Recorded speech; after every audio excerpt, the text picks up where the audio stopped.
ketika kamu belajar mencintai, kamu juga harus belajar melepas. Sebab kenapa? Karena mau tidak mau, cepat atau lambat, kamu akan berpisah. Inilah karakter hidup kita, yaitu karakter hidup kita duka.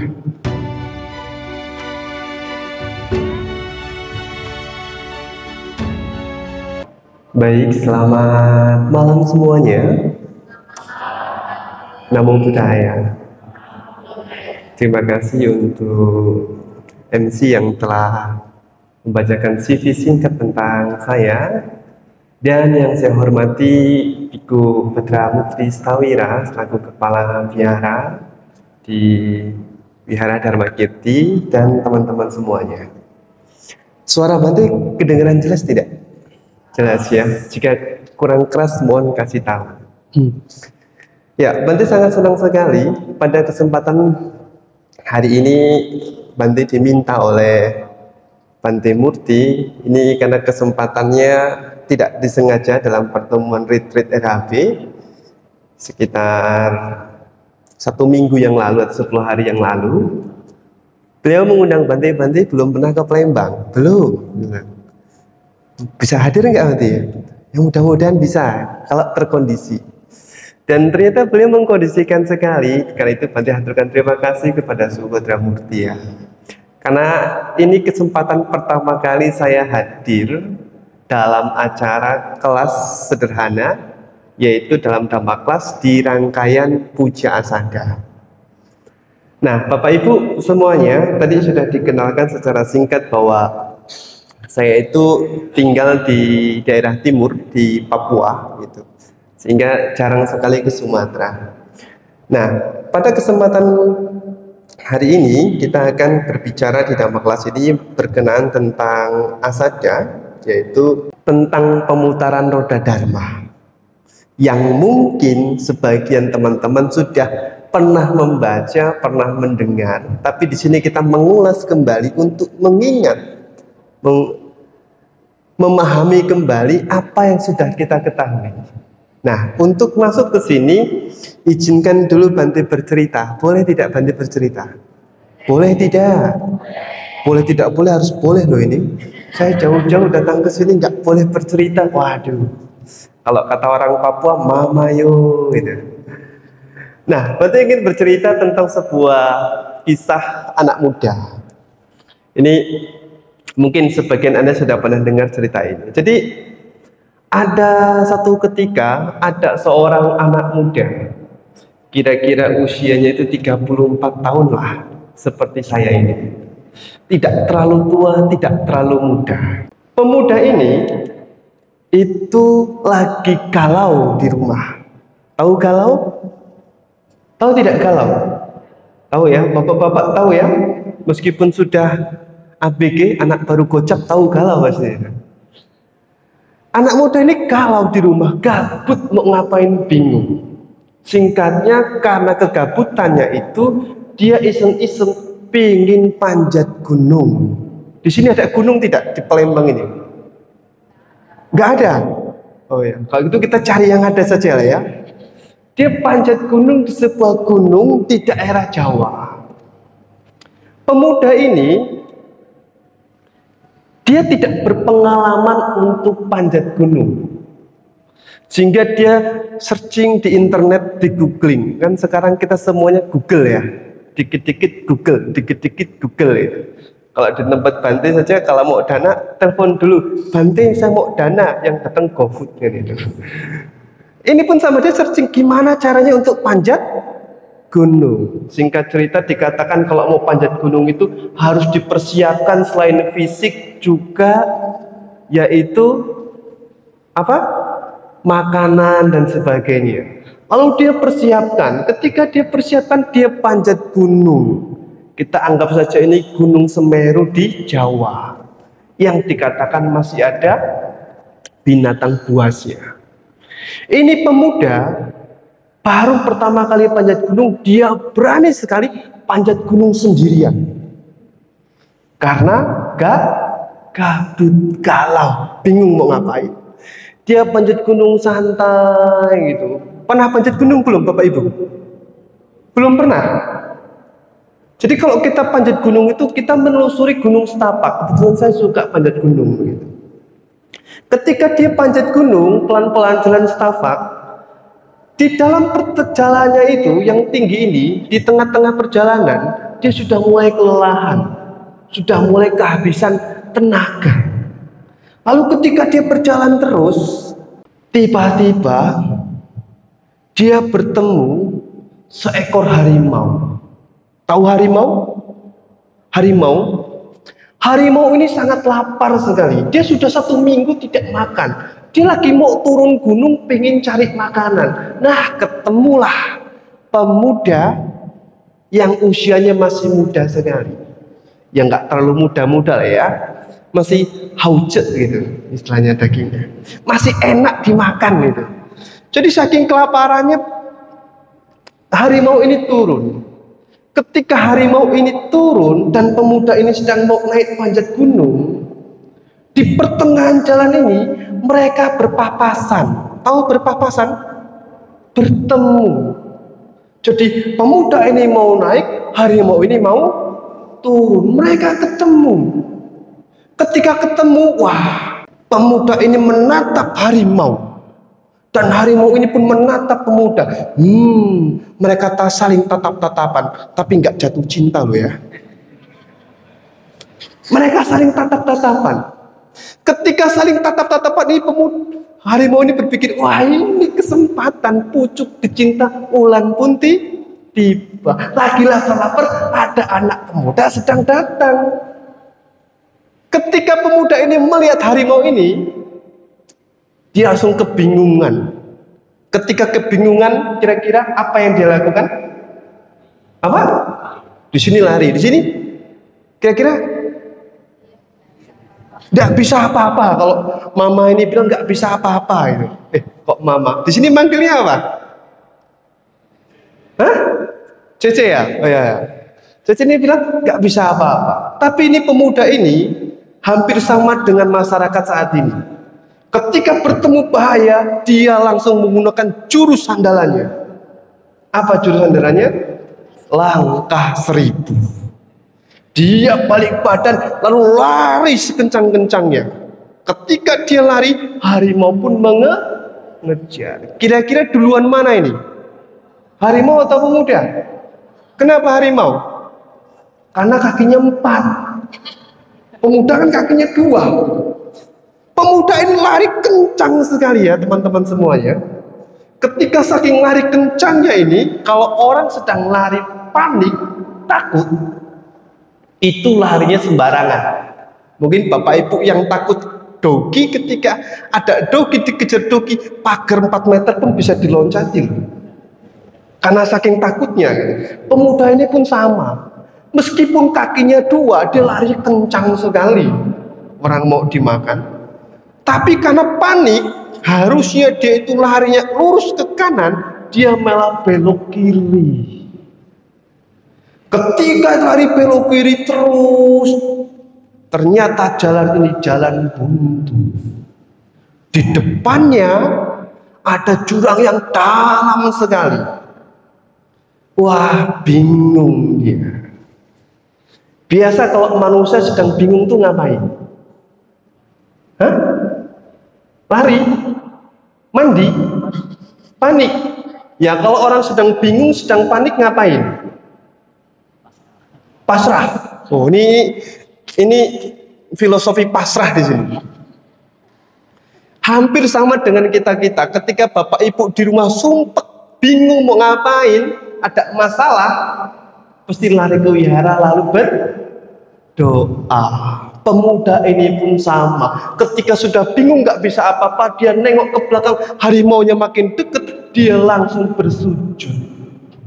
Lalu dia merangkupan kedua tangan membentuk anjali mudra dan menutup mata, berdoa dia. Semua doa langsung hafal. Semua doa disebut, bahkan doa makan pun dibaca. Kalau sudah panik kan gitu. Dia berdoa, oh Buddha, oh Dharma, oh Sangha, lindungi saya, tolong selamatkan saya. Dia berdoa dengan khusyuk. Kalau tadi di sini baca tape sejojo ya, tapeco ya, sama sincing. Yang tadinya kalau hafal rame-rame sendiri nggak hafal, ini pemuda hafal. Saking takutnya. Ya kan bapak ibu sama toh. Kalau baca tapeco rame-rame hafal kan? Coba sendiri bingung, lupa nanti. Pemuda ini pun sama. Dia baca doa memejam. Ketika dia berdoa lebih dari 5 menit, kok tidak ada tanda-tanda harimau datang. Wah, dia penasaran ini. Jangan-jangan doaku dikabulkan ini. Buddha mengabulkan doaku langsung. Lalu dia pelan-pelan dari memejamkan mata seperti ini, dia pelan-pelan membuka matanya. Lalu ketika membuka matanya, dia nengok ke belakang pelan-pelan. Ketika dia nengok ke belakang pelan-pelan, apa yang terjadi? Dia melihat harimaunya sedang menundukkan kepala dan memejamkan mata. Pernah lihat harimau memejamkan mata? Belum pernah? Sama. Saya juga belum. Kan ini cerita itu. Ketika melihat harimau duduk menundukkan kepala dan memejamkan mata, dia langsung senang sekali. Terima kasih Buddha, doaku terkabulkan. Ketika dia lagi senang-senang begitu, tiba-tiba terdengar dari belakang harimaunya berbicara. Tunggu dulu, mau makan, berdoa dulu. Dan singkat ceritanya, sampai sekarang saya tidak tahu kabar ini pemuda. Jadi nanti kalau bapak ibu tahu kabarnya pemuda, tolong kasih tahu saya, biar ceritanya bisa saya lanjutkan. Ya, bapak ibu, ini hanya sebagai kiasan pembuka cerita kita, bahwa memang sesungguhnya kita itu sebagai manusia sangat rentan. Mudah takut, mudah panik, mudah sumpek. Mudah bingung, mudah galau, mudah mager. Karena manusia itu rentan,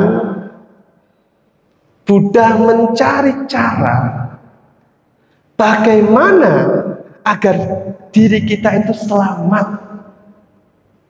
Karena bisa dikatakan Buddha itu bagi saya itu juru selamat gitu. Karena dharmanya membawa wawasan kita lebih dewasa. Nah, di asada ini adalah memperingati pemutaran roda dharma. Jadi Siddhartha Gautama ketika mencapai pencerahan 7 minggu dia berpuasa, menatap pohon bodhi. Setelah itu dia merenungkan apakah dharma ini bisa diajarkan. Lalu ketika ada Tapusa dan Balika memohon tuntunan dharma ketika ketemu, setelah itu dia merenungkan ternyata dharma ini bisa diserap. Lalu Brahma Sampati pun datang untuk meyakinkan bahwa masih banyak orang yang punya sedikit debu di matanya. Sehingga Buddha Gautama beritikat untuk mengajarkan dharma. Dia pergi dari Bodh Gaya ke Wanarasi. Kira-kira kalau jalan itu sekitar 3 bulan lamanya jalan kaki. Sebelum masuk ke Taman Rusa Isipatana ini, Buddha bertemu dengan 5 pertapa sahabatnya di sebuah pohon yang sekarang dibuat namanya Candi Caukandi Cetia. Kalau Anda ke India mau ke tempat Taman Rusa Isipatana, berjumpa ini namanya Caukandi Cetia. Pertemuan di sinilah ketika di sini Buddha pergi ke Taman Rusa Isipatana dan membabarkan ajaran disebut dengan Dhamma Cakra.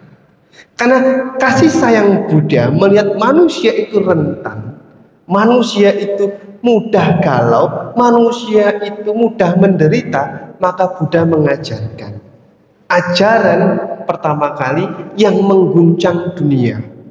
Dikatakan di dalam Dharma, ketika Buddha membabarkan Dhammacakkappawatana pertama kali, semesta ini bergetar seperti sebuah auman singa. Lalu apa sih yang Buddha ajarkan? Ibu bapak semuanya, Buddha mengajarkan di Dhammacakka ini kepada 5 pertapa yaitu yang beliau ajarkan adalah tentang 4 kebenaran mulia. Yang pertama disebut duka, yang kedua disebut sebab duka, yang ketiga disebut lenyapnya duka, dan yang keempat jalan menuju lenyapnya duka. Ini yang Buddha ajarkan kepada 5 pertapa. Jadi kira-kira sudah tahu apa yang Buddha ajarkan di bulan Asada? Sudah tahu belum? Sudah tahu belum? Belum tahu? Loh, baru tadi saya baca loh ini. Nah, Buddha memberikan pengajaran ke-5 pertapa ini adalah cara agar kita terbebas dari yang namanya penderitaan. Karena itu Buddha mengajarkan yang pertama, memahami karakter hidup kita. Memahami karakter hidup kita. Apa sih karakter hidup kita ini? Bapak Ibu, coba kita cermati yang Sang Buddha jelaskan di dalam Dhammacakkappavattana Sutta bahwa kita itu punya karakter hidup. Salah satu karakter hidup kita adalah duka. Duka itu berarti dari suku kata duk dan ka, yaitu sesuatu yang tidak pas dengan diri kita, itu duka. Diibaratkan seperti roda pedati, tahu roda pedati? Roda motor gitu istilahnya. Nah, itu asnya tidak pas sehingga bergesekan dan rusak, itu duka. Sesuatu yang tidak pas dengan diri kita itu disebut duka. Kalau dicerap dalam bahasa Indonesia, duka itu berarti penderitaan. Ini karakter hidup kita. Kita punya karakter bahwa hidup kita itu pasti mengalami duka. Nah, apa aja duka itu? Yang pertama disebut duka.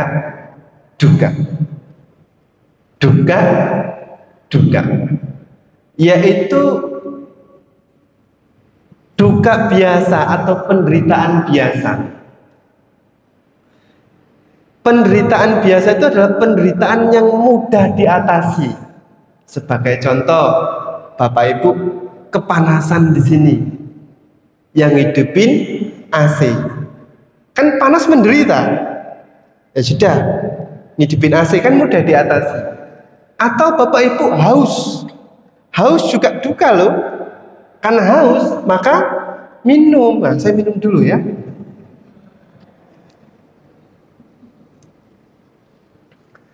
Maka duka itu teratasi. Atau mungkin Bapak Ibu digigit nyamuk gatal, itu juga duka. Duka ini sering kita alami. Panas, dingin, sakit flu dan sebagainya. Mudah diatasi. Maka dikatakan di sini duka-duka yang saya sering terjemahkan dalam bahasa sederhananya yaitu duka biasa.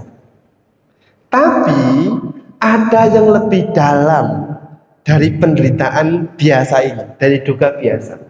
Disebut dengan viparinama duka, yaitu penderitaan karena perubahan. Penderitaan karena perubahan ini lebih dalam daripada duka biasa, yang butuh pemahaman, butuh pandangan yang benar agar dapat mengatasi.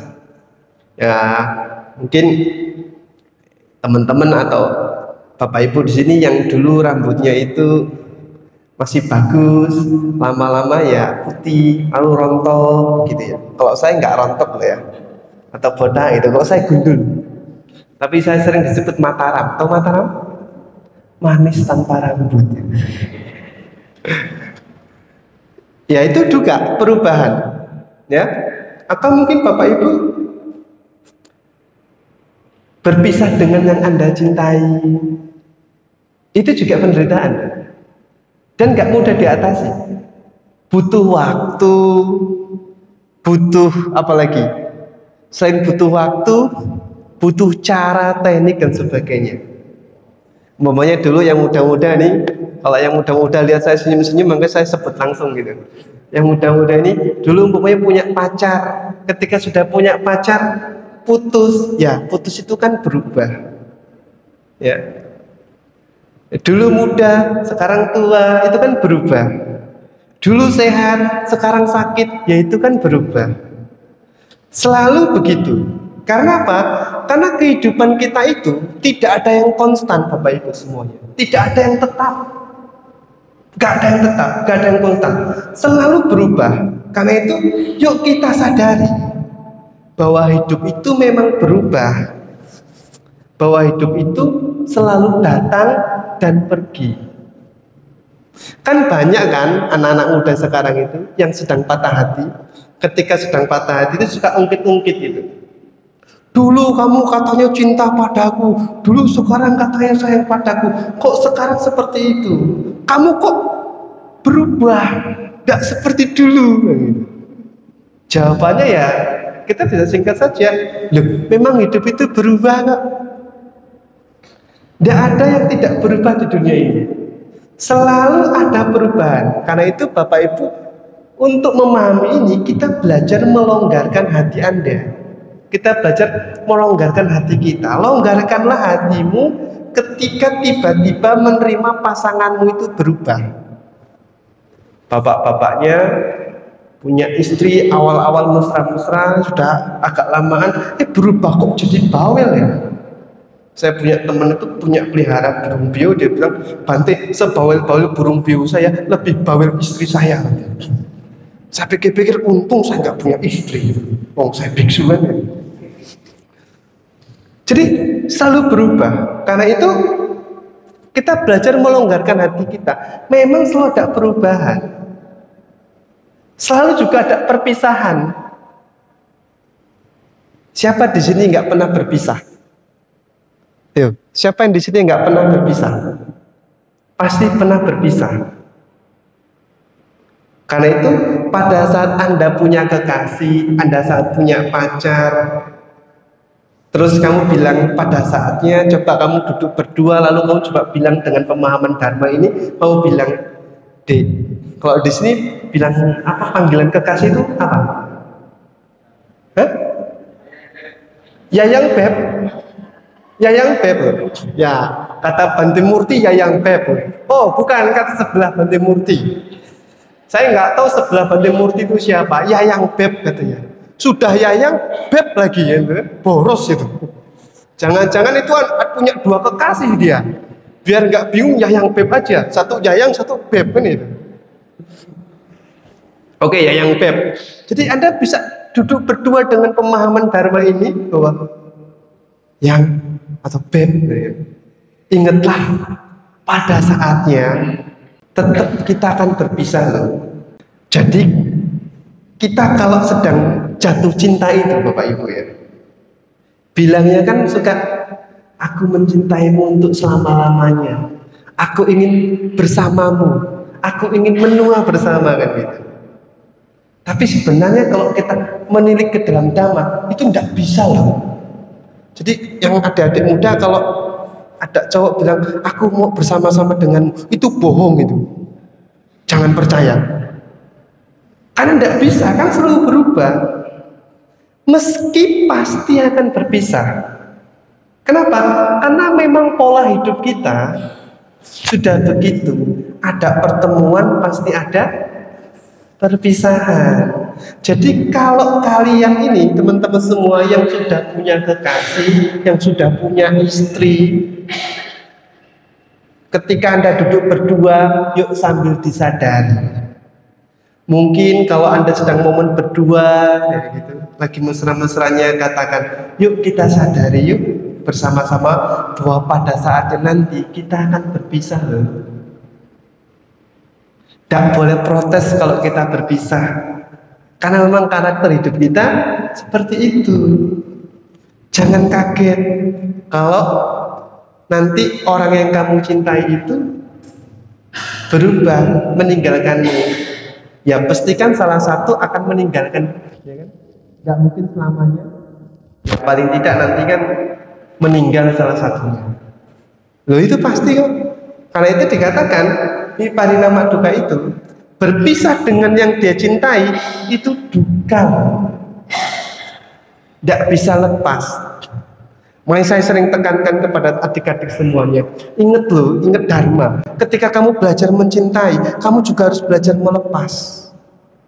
Sebab kenapa? Karena mau tidak mau, cepat atau lambat, kamu akan berpisah. Inilah karakter hidup kita, yaitu karakter hidup kita duka. Lalu yang ketiga, ada level yang lebih dalam lagi yang mungkin Bapak Ibu dapat menganalisanya ketika sedang praktik vipassana. Baru memahami ini, yaitu disebut dengan sankara duka. Penderitaan yang lebih dalam, yaitu penderitaan kok aku itu lahir ya. Kenapa aku lahir ya? Kan karena aku lahir, aku jadi punya tanggung jawab. Karena aku lahir, aku kan jadi tua. Karena aku lahir, aku kan jadi sakit. Karena aku lahir, kan aku jadi galau. Aku jadi patah hati. Aku jadi berpisah dengan yang aku cintai. Dan aku ya akan mati loh. Karena aku lahir. Karena aku lahir. Dan sebagainya. Pokoknya banyak. Ini penderitaan yang disebut dengan penderitaan eksistensial, Bapak Ibu semuanya, yaitu penderitaan sebagai konsekuensi atas kelahiran kita jadi manusia. Bapak Ibu kan, kalau nggak lahir kan nggak akan stres. Pernah stres nggak? Kenapa Anda stres jadi manusia? Ya karena Anda lahir jadi manusia. Loh ya, kalau kita nggak lahir kan nggak stres. Kalau kita nggak lahir kan nggak akan merasakan patah hati. Kalau kita nggak lahir kan kita nggak merasakan sakit, nggak akan merasakan tua, nggak akan merasakan mati. Tapi karena kita lahirlah, maka itu ada pada diri kita. Karena itu kita sebagai manusia itu bisa putus asa, bisa stres, bisa depresi. Semuanya karena kita lahir di dunia ini. Ini sankara duka, penderitaan karena kelahiran. Makanya kalau Bapak Ibu belajar meditasi itu selalu merenungkan tentang kelahiran. Kok aku bisa lahir ya? Jadi kalau Bapak Ibu di rumah, di keluarga Anda itu punya masalah apapun, ingat, sadari, yo memang hidup itu punya karakter. Karakternya memang duka. Karakternya memang menderita, karakternya memang berubah. Jadi Bapak Ibu kalau sudah paham ini secara batin, bukan secara intelektual, maka Anda nggak akan galau, Anda nggak akan sedih, nggak akan stres. Inilah kesadaran pertama yang Buddha ajarkan untuk kita ingat-ingat bahwa memang karakter hidup kita itu duka. Lalu apa sih yang membuat kita itu menderita?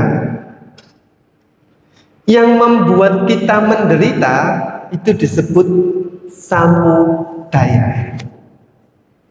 Sebabnya manusia menderita itu samudaya. Apa sih yang membuat kita galau? Yang membuat duka? Kan memang karakter hidup kita duka. Tapi kok bisa galau, bisa menderita?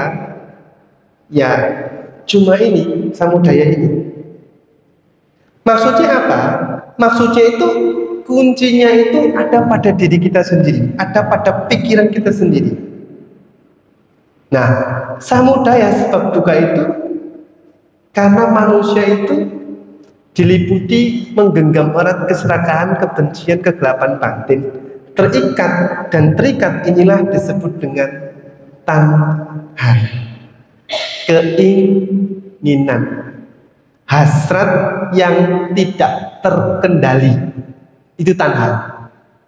Ya. Hasrat yang tidak terkendali. Nah, kalau awidya itu berarti gelap batinnya. Semakin hasratmu tidak terkendali, semakin hasratmu tidak terkontrol, maka kamu semakin gelap batinnya. Bahasanya itu semakin bodoh. Semakin kamu gelap batinnya, semakin kamu tidak tahu, maka hasratmu tidak akan terkendali, nafsumu tidak akan terkendali. Semakin besar ketidaktahuan kita, maka semakin tidak terkontrol hasrat kita, semakin berat hidup kita.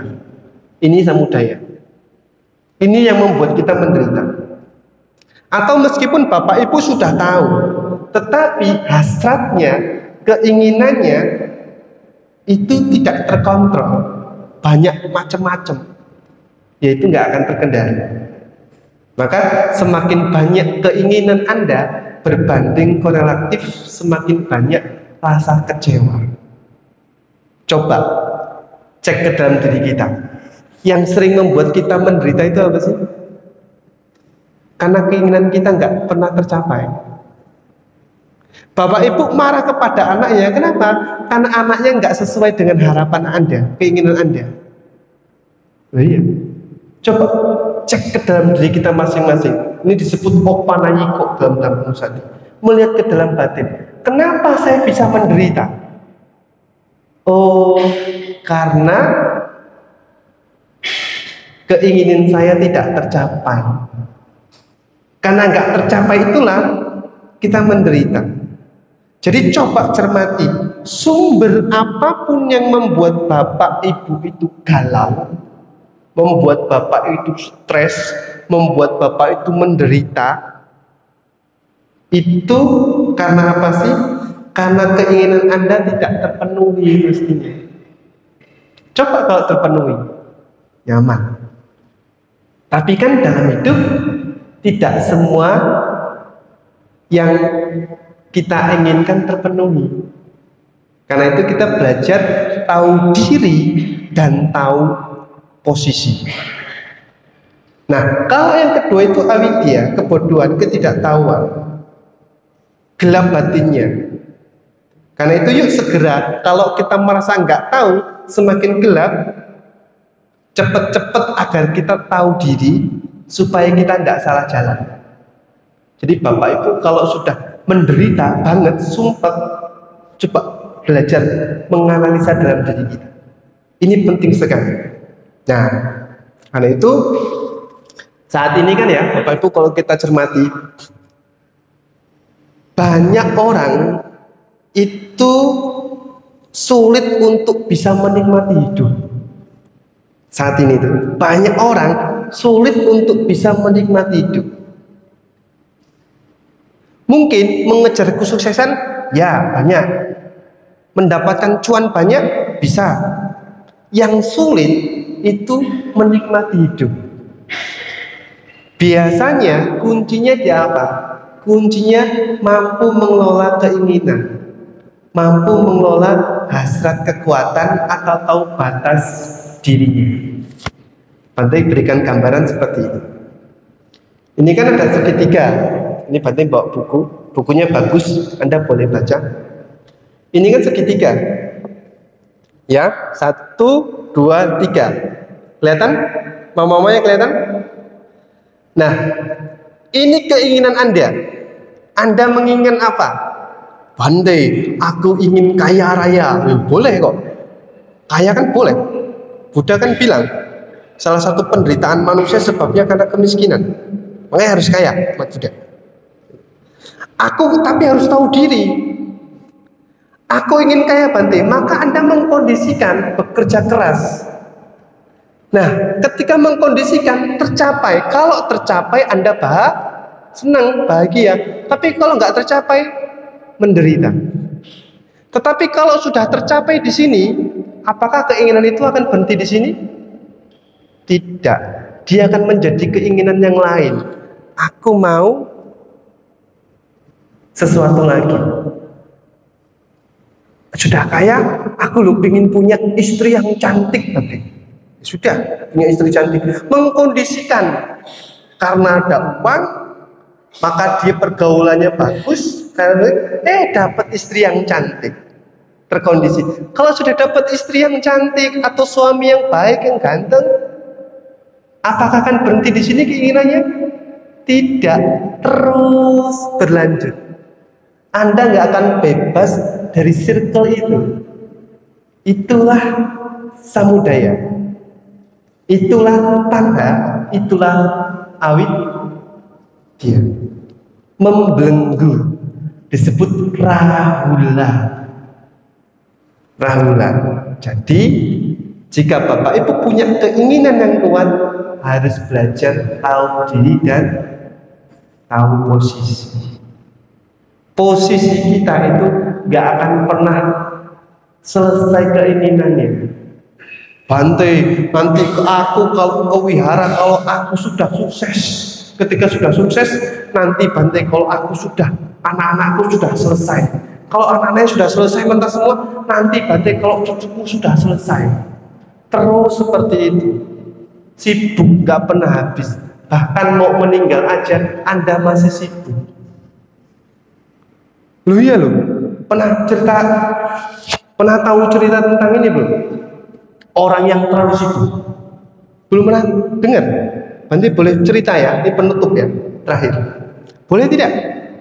Boleh tidak? Nggak boleh, harus boleh loh ini. Saya jauh-jauh dari Papua diundang ke sini, nggak boleh kan lucu. Oke. Jadi ada seorang pemuda, Bapak usianya berapa ini? Yang pakai baju Puma ini?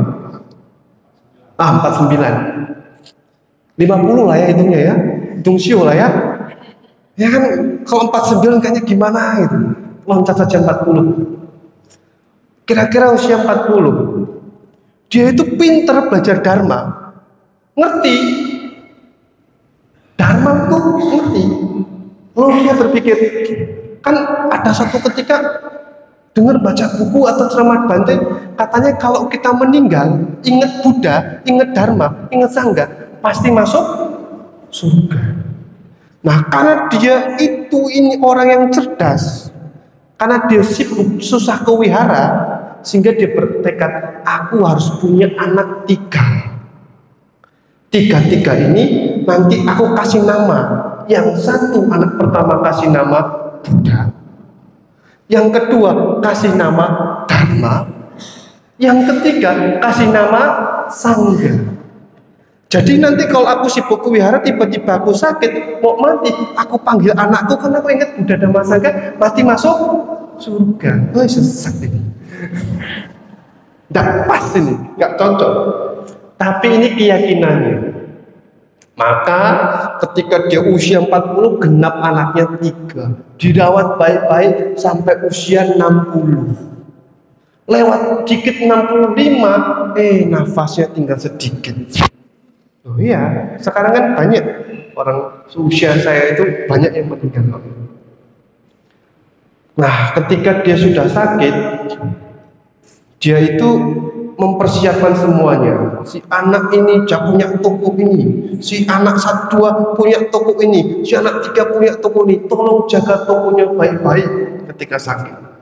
Nah, ketika pas mau meninggal di rumah sakit, dia berpesan, tolong panggilkan anak-anakku supaya aku masuk surga. Benar Bapak Ibu, dipanggil anaknya. Yang pertama, Buddha datang. Iya Papa. Langsung ingat Buddha. Lalu panggil yang kedua, Dharma. Dipanggil yang kedua datang, Dharma. Ada yang namanya Dharma nggak di sini? Siapa tahu ada loh, Dharma Sineru. Dharma, datang Dharma. Dharma. Ketika dipanggil Sangha, lengkap sudah. Buddha Dharma Sangha, siap saya mati. Ketika dia mengingat begitu Buddha Dharma Sangha, anakku 1 Buddha, anakku yang kedua Dharma, anakku yang ketiga Sangha. Lalu tiba-tiba dia ingat, kalian bertiga di sini semua. Kalau di sini semua, siapa yang jaga toko? Mati dia jadi kutu di dalam toko. Ingat Bapak Ibu bahwa hafal dharma saja tanpa praktik, memahami ya kulitnya saja. Karena itu kita belajar memahami ini dulu malam hari. Memahami apa? Yang pertama, hidup kita itu punya karakternya duka. Yang kedua, bahwa hidup kita itu terbelenggu oleh samudaya, tanha dan avidya. Kalau sudah sadar, cepat-cepat perbaiki diri kita. Sebab apa? Sebab kematian bukan untuk yang tua, kematian bukan untuk yang muda, kematian bukan untuk yang sakit, tapi kematian untuk yang hidup. Kan nggak pernah lihat orang mati terus mati lagi kan? Nggak ada. Rata-rata orang hidup yang mati. Jadi kematian itu untuk yang hidup. Nah, mungkin sampai di sini dulu. Nah, nanti besok kita lanjut di part selanjutnya. Terima kasih, semoga bermanfaat. Namo Buddhaya.